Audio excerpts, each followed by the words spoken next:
నమస్కారం, మా తెలంగాణ న్యూస్ కి స్వాగతం. హెడ్లైన్ చూద్దాం.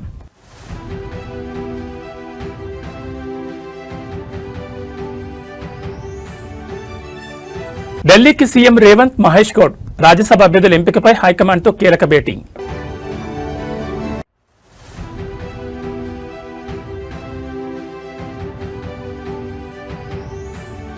ఏపీ రాజకీయంలో కొత్త మలుపు, మండలి చైర్మన్పై వైసీపీ ఎమ్మెల్సీల అవిశ్వాస తీర్మానం.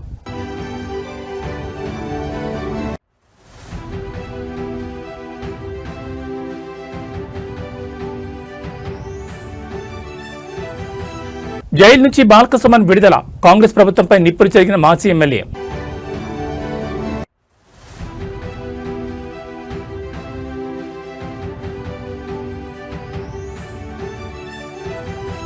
దుబాయ్పై ఇరాన్ మళ్లీ దాడులు, అమెరికా ఎంబసీలో భారీగా మంటలు.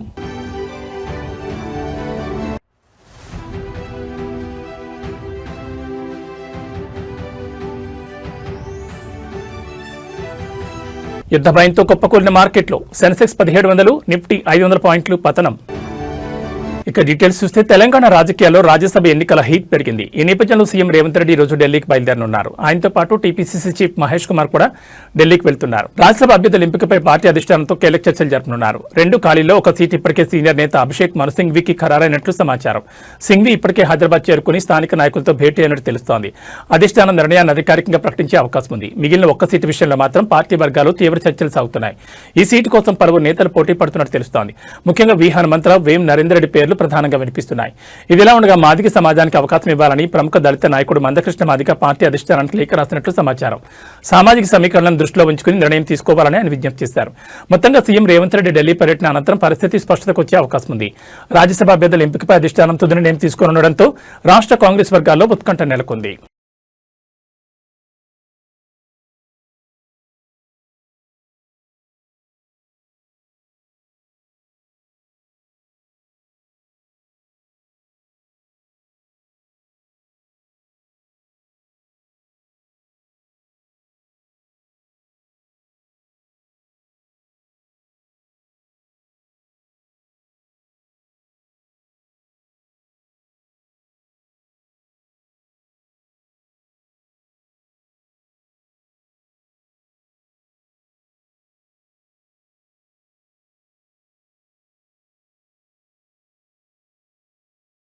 ఏపీ మండలి చైర్మన్పై వైఎస్ఆర్సీపీ ఎమ్మెల్సీలు అవిశ్వాసం పెట్టే యోచనలో ఉన్నారు. వైసీపీ నుంచి ఇప్పటికే 5 ఎమ్మెల్సీలు రాజీనామా చేయగా మండలి చైర్మన్ మోషన్ రాజు వారి రాజీనామాలను ఆమోదించలేదు.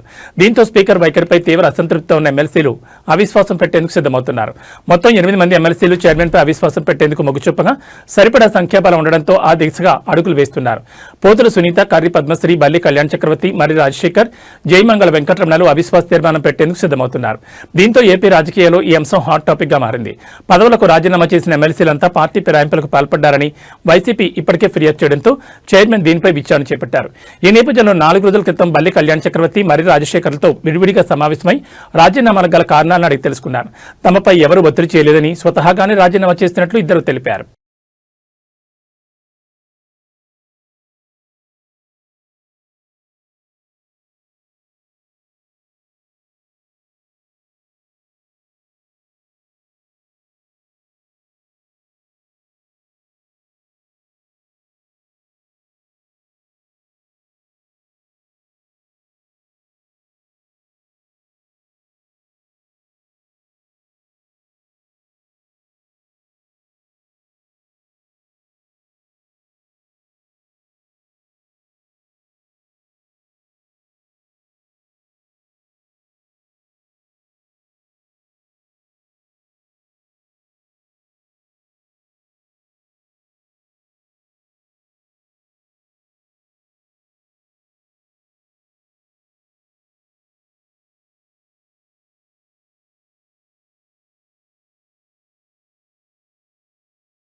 బీఆర్ఎస్ మాజీ ఎమ్మెల్యే బాలకసుమన్ ఆదిలాబాద్ జైలు నుంచి బెయిల్పై విడుదలయ్యారు. మంచిర్యాల జిల్లా కేతనపల్లి మున్సిపల్ ఎన్నిక సందర్భంగా మాజీ ఎమ్మెల్యే బాలకసుమన్ సహా బీఆర్ఎస్ నాయకులపై పెట్టిన అక్రమ కేసులో జిల్లా సెషన్స్ కోర్టు సోమవారం బెయిల్ మంజూరు చేయడంతో ఆయన బయటకొచ్చారు.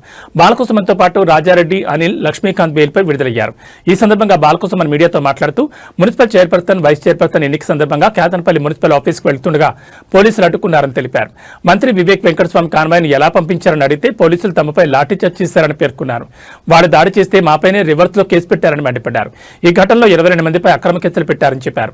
కేతనపల్లి మున్సిపాలిటీ పరిధిలో కేవలం 7 స్థానాల్లో మాత్రమే గెలిచిన కాంగ్రెస్ పార్టీకి మున్సిపల్ పీఠం ఎలా వస్తుందని మండిపడ్డారు. ప్రజా తీర్పును మంత్రి వివేక్ గౌరవించడం లేదని విమర్శించారు. జిల్లాలోని కలెక్టర్ నుంచి తహసీల్దార్ వరకు ప్రతి ఒక్కరూ ప్రభుత్వ ఉద్యోగుల్లా కాకుండా విశాఖ ఇండస్ట్రీస్ ఉద్యోగులుగా పనిచేస్తున్నారని ఎద్దేవా చేశారు. కేతనపల్లి మున్సిపాలిటీలో వికృత క్రీడ ప్రారంభించారని బాలకసుమన్ అన్నారు. జైలు లోపల కూడా తమను ఇబ్బంది పెట్టారని వెల్లడించారు. నిన్న హోలీ, ఇవాళ నా కొడుకు పుట్టినరోజు, ఈ టైంలో నన్ను ఇంట్లో లేకుండా చేశారని ఆవేదన వ్యక్తం చేశారు. 10 ఏళ్ల బీఆర్ఎస్ పాలనలో ఎప్పుడూ కక్ష సాధింపు చర్యలు దిగలేదని తెలిపారు. అందరినీ కలుపుకుపోయాం తప్ప కక్ష సాధింపు చేయలేదని స్పష్టం చేశారు. నన్ను జైల్లో పెట్టారు కదా, ఇప్పుడు కడుపు మంట తగ్గిందని అనుకుంటానని అన్నారు. కేతనపల్లి మున్సిపల్ చైర్మన్ ఎన్నికను ఇప్పటికైనా సవ్యంగా నిర్వహించాలని డిమాండ్ చేశారు.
ఇవాళకి 16 రోజులు.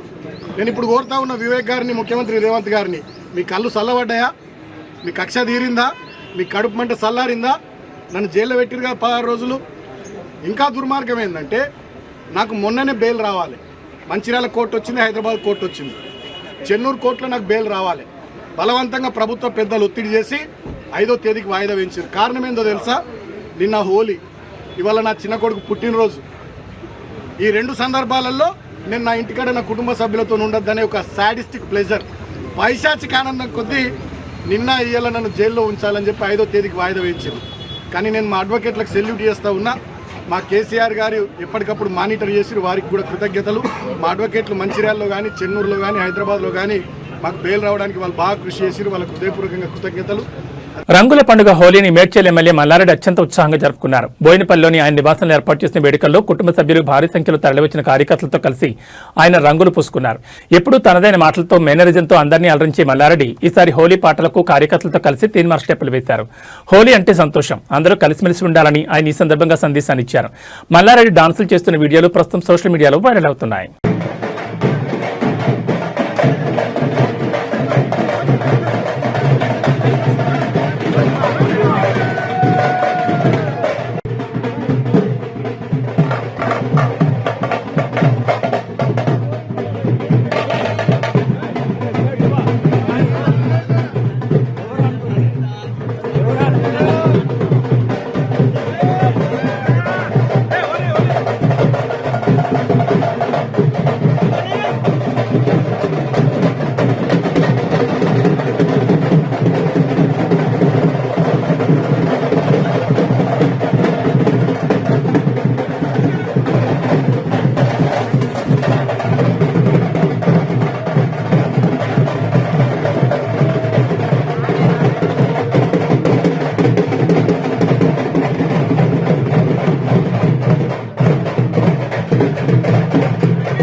సంగారెడ్డిలో జరిగిన హోలీ వేడుకలో టీపీసీసీ వర్కింగ్ ప్రెసిడెంట్ సంగారెడ్డి మాజీ ఎమ్మెల్యే జగ్గారెడ్డి సందడి చేశారు.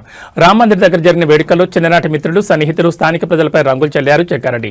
కార్యక్రమంలో డీజే పాటలు, డప్పు చప్పుళ్లకు అనుగుణంగా చిన్నారులతో కలిసి డాన్సులు వేశారు. తానే స్వయంగా డప్పు కొడుతూ నృత్యం చేయడం ప్రత్యేక ఆకర్షణగా నిలిచింది. అనంతరం పట్నంలోని రామ్ మందిర్ కమాన్ వద్ద ఏర్పాటు చేసిన ఒట్టి కొట్టే కార్యక్రమంలో పాల్గొని అందరినీ ఉత్సాహపరిచారు.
రాష్ట్రంలో మరో ఘోర రోడ్డు ప్రమాదం చోటు చేసుకుంది. వేగంగా వెళ్తున్న కారు ఆగి ఉన్న లారీని ఢీకొట్టడంతో 5గురు ప్రాణాలు కోల్పోయారు.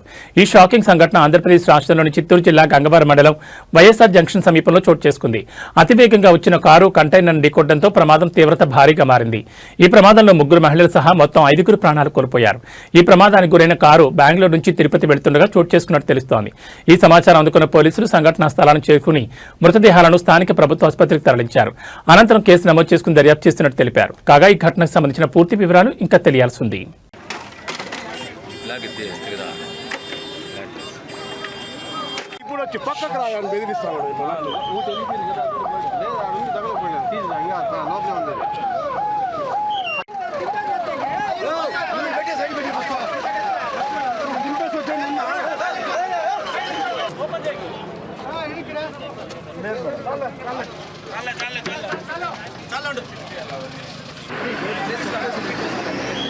బాలాజీ బాలాజీ బాలాజీ బాలాజీ చెప్తాం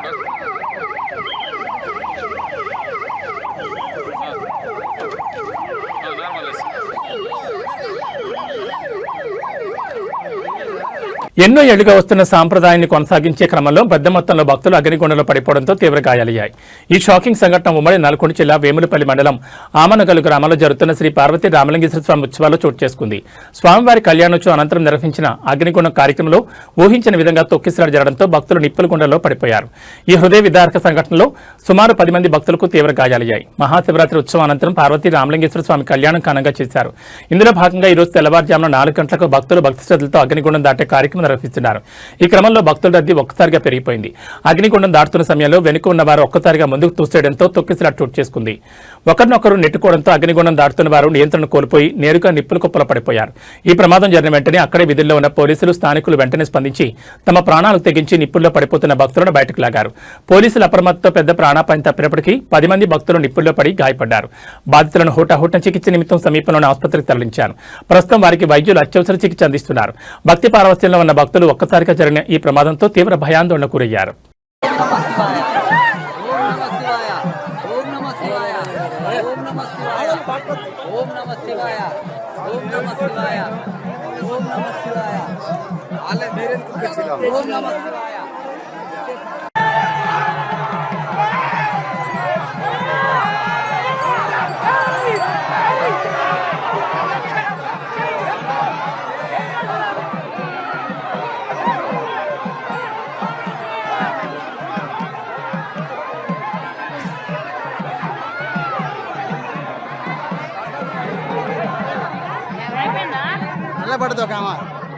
హైదరాబాద్ లోని బాచుపల్లిలో మంగళవారం రాత్రి సంభవించిన భారీ అగ్ని ప్రమాదం తీవ్ర విషాదాన్ని, భారీ ఆస్తి నష్టాన్ని మిగిల్చింది. బాచుపల్లి మియాపూర్ ప్రధాన రహదారిపై ఉన్న ఫర్నిచర్ దుకాణాలు అగ్నికి ఆహుతవడంతో సుమారు 5 కోట్ల మేర నష్టం వాటిల్లిందని అంచనా వేస్తున్నారు. బాచుపల్లి ప్రధాన రహదారి వెంబడి కేజీఆర్ కన్వెన్షన్ సెంటర్ నుండి సాయినగర్ రోడ్ మలుపు వరకు వరుసగా సుమారు 25 ఫర్నిచర్ దుకాణాలున్నాయి. వీటిలో లక్షల రూపాయల విలువైన కలప సామగ్రి, సోఫాలు, ఇతర గృహోపకరణాలను నిల్వ ఉంచుతారు.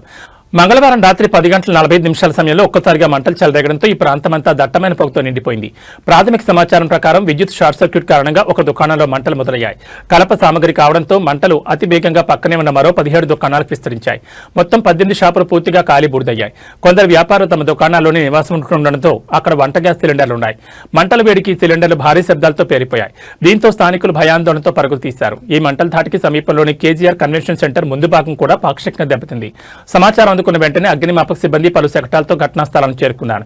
గంటల తరబడి శ్రమించి మంటలను అదుపులోకి తెచ్చారు. అదృష్టవశాత్తు ఈ ప్రమాదంలో ఎటువంటి ప్రాణ నష్టం జరగలేదు. కానీ ఏళ్ల తరబడి కష్టపడి నిర్మించుకున్న వ్యాపార సామగ్రి అంతా బుగ్గిపాలు కావడంతో వ్యాపారులు కన్నీరు మున్నీరవుతున్నారు.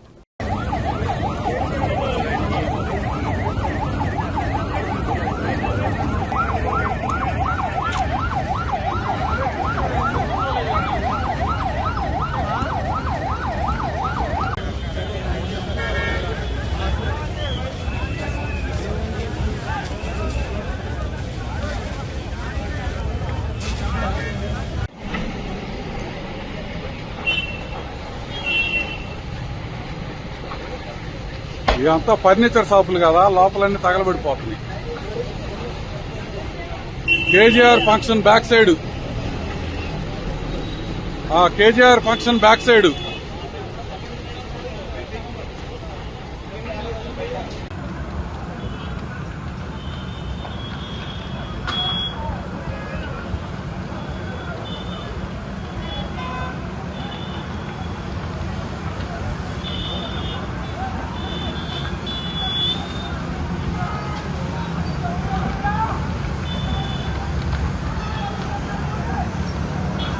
ఇరాన్లోని ఉర్మియా నగరంపై అమెరికా, ఇజ్రాయెల్ జరిపిన వైమానిక దాడులు కలకలం రేపాయి. భారతీయ విద్యార్థులు నివసిస్తున్న హాస్టల్కు కేవలం 300 మీటర్ల దూరంలోనే బాంబులు పడడంతో భవనాలన్నీ కంపించాయి.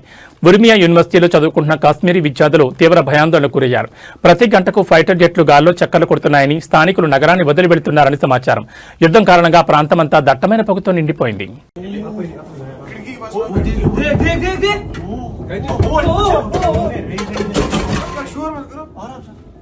उधर ही भीड़ से वो ये रेजिडेंस ये नहीं है कैंप कैंप मैं बराबर बैक रेलवे स्टेशन बे और आएगा देखिए यहाँ बस है, यहाँ फुल एक्टिव है। को बोला था ये बंद हुआ है।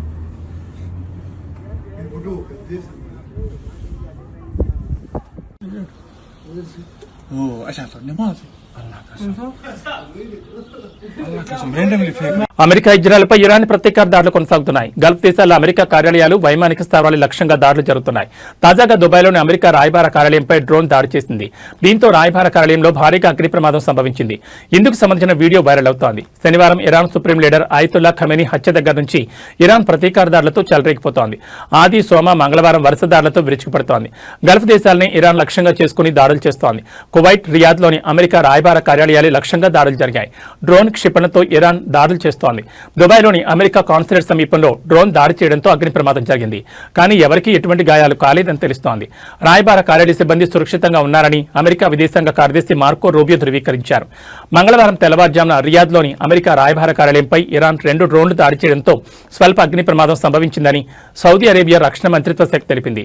భవనానికి స్వల్ప నష్టం వాటిల్లిందని పేర్కొంది. ప్రజలెవరూ రాయబార కార్యాలయాలకు రావద్దని సూచించింది. భారీగా మంటలు వ్యాపించాయని అత్యవసర బృందాలు రంగంలో దిగి వాటిని అదుపులోకి తెచ్చినట్టు తెలిపింది. ఎవరికీ ఎలాంటి గాయాలు కాలేదని వెల్లడించింది.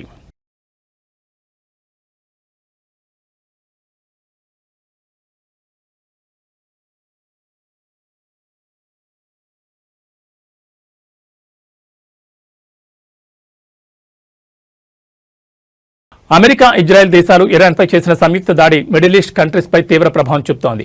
నేరుగా అమెరికాపై దాడి చేయలేని ఇరాన్ అరబ్ కంట్రీస్లోని అమెరికా, ఇజ్రాయెల్ స్థావరాలను లక్ష్యంగా చేసుకుని దాడులు చేస్తోంది. దీంతో యుద్ధ భయంతో స్థానిక ప్రజలు తీవ్ర ఆందోళన చెందుతున్నారు. ఈ పరిణామం స్టాక్ మార్కెట్లపై భారీ ప్రభావం చూపుతోంది. దీంతో అంతర్జాతీయంగా ముదురుతున్న యుద్ధ మేఘాలు భారతీయ స్టాక్ మార్కెట్లను కుదిపేస్తున్నాయి. ఇవాళ ట్రేడింగ్లో దలాల్ స్ట్రీట్ చరిత్రలో నిలిచిపోయే భారీ పత్రాన్ని చవిచూసింది. ఇరాన్, అమెరికా, ఇజ్రాయెల్ మధ్య ఉద్రిక్తతలు తీవ్రం కావడం, దక్షిణ ఇరాన్లోని బూషహార్ ఎయిర్పోర్టుపై జరిగిన దాడుల వార్తలతో ఇన్వెస్టర్లు బెంబేలెత్తిపోయారు. ఫలితంగా సెన్సెక్స్ ఏకంగా 1700 పాయింట్ల కుప్పకొలగా నిఫ్టీ 500 పాయింట్లకు పైగా క్షీణించి కీలక మద్దతు స్థాయిలో దిగువకు పడిపోయింది. ఈ ఒక్కరోజు పతనంతో ఇన్వెస్టర్ల లక్షల కోట్ల సంపద ఆవిరైంది. ఈ యుద్ధం కారణంగా కేవలం స్టాక్ మార్కెట్లే కాకుండా భారత రూపాయి విలువ కూడా రికార్డు స్థాయిలో పతనమైంది. అంతర్జాతీయ మార్కెట్లో ముడి చమురు ధరలు పెరగడం, హర్మూజ్ జలసంధి మూసివేత భయాలతో డాలర్కు డిమాండ్ విపరీతంగా పెరిగింది. ఫలితంగా అమెరికా డాలర్తో పోలిస్తే రూపాయి విలువ ఒక్కరోజే 67 పైసలు క్షీణించి 92.17 వద్ద ఆల్ టైమ్లోకి చేరుకుంది. రూపాయి ఇంత భారీగా పతనం కావడం భారత ఆర్థిక వ్యవస్థపై, ముఖ్యంగా దిగుమతులపై తీవ్ర ప్రభావం చూపుతుందని ఆర్థిక నిపుణులు ఆందోళన వ్యక్తం చేస్తున్నారు. ఈ భారీ పతనానికి ప్రధానంగా ఇరాన్ అగ్రనేత ఖమేనీ మరణం తర్వాత పరిణామాలు అంతర్జాతీయ మార్కెట్లో చమురు సేగ తోడయ్యాయి. విదేశీ ఇన్వెస్టర్లు భారత మార్కెట్ల నుంచి తమ పెట్టుబడులను వేగంగా ఉపసంహరించుకోవడంతో బ్యాంకింగ్, ఐటీ, ఆటో రంగాల షేర్లు భారీగా నష్టపోయాయి. యుద్ధం కనుక మరికొన్ని రోజులు కొనసాగితే మార్కెట్లు మరింతగా కుంగిపోయే ప్రమాదం ఉందని ఇన్వెస్టర్లు ఆచితూచి అడుగు వేయాలని మార్కెట్ విశ్లేషకులు హెచ్చరిస్తున్నారు. 3 రోజుల క్రితం వరకు భారీగా పెరిగిన బంగారం ధర ఇప్పుడు దిగివస్తోంది. పెళ్లిళ్లు, ఇతర శుభకార్యాల కోసం బంగారం కొనుగోలు చేయాలని ఎదురు చూసే వారికి ఇదే మంచి సమయం అని చెప్పాలి. వరుసగా 3 రోజులు 10 గ్రాముల బంగారం ధర 8,580 నుంచి 7,880 వరకు తగ్గింది. అంతర్జాతీయంగా నెలకొన్న యుద్ధ పరిస్థితుల ప్రభావంతోనే ధరలు తగ్గుతున్నట్లు నిపుణులు చెబుతున్నారు. మరోవైపు రూపాయి మారకం విలువ డాలర్తో పోలిస్తే మరో 67 పైసలు పతనమైంది. దీనివల్ల కూడా బంగారం, వెండి ధరలు తగ్గినట్లుగా విశ్లేషిస్తున్నారు. ఇవాళ బంగారం, వెండి ధరలు ఇలా ఉన్నాయి. 24 క్యారెట్ల బంగారం 10 గ్రాముల ధర 3,110 రూపాయలు తగ్గి 1,64,510కి దిగి వచ్చింది. అదేవిధంగా 22 క్యారెట్ల బంగారం 10 గ్రాముల ధర 2,850 రూపాయలు తగ్గి 1,50,800కి తగ్గింది. వెండి ధర కూడా భారీగా పతనమైంది. జనవరి నెలలో ఏకంగా 60% పెరిగి కిలో వెండి ధర 4 లక్షల మార్కు అందుకోగా ఫిబ్రవరి నుంచి వెండి ధరలు తగ్గుతూ వచ్చాయి. కొద్ది రోజులుగా ధర 2,70,000 నుంచి 3 లక్షల మధ్య ఊగిసలాడుతోంది. బుధవారం కిలో వెండిపై 20,000 తగ్గడంతో ధర 2,95,000కు పతనమైంది.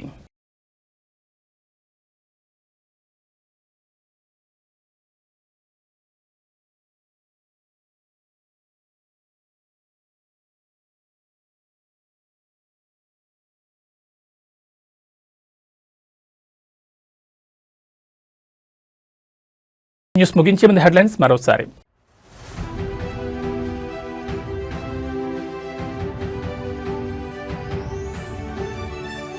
ఢిల్లీకి సీఎం రేవంత్, మహేష్ గౌడ్ రాజ్యసభ అభ్యర్థుల ఎంపికపై హైకమాండ్తో కీలక భేటీ.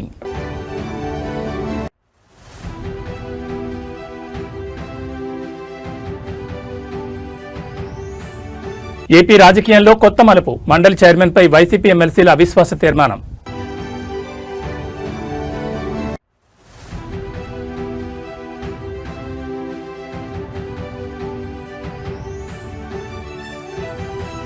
జైలు నుంచి బాల్కసుమన్ విడుదల, కాంగ్రెస్ ప్రభుత్వంపై నిప్పులు చెరిగిన మాజీ ఎమ్మెల్యే.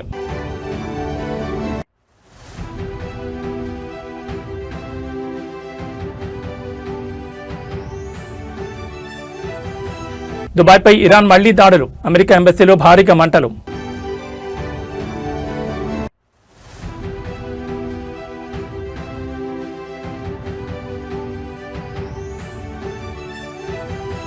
యుద్ధ భయంతో కుప్పకూలిన మార్కెట్లో సెన్సెక్స్ 1700, నిఫ్టీ 500 పాయింట్లు పతనం. ఏవీ బులెటిన్ విశేషాలు. నమస్కారం.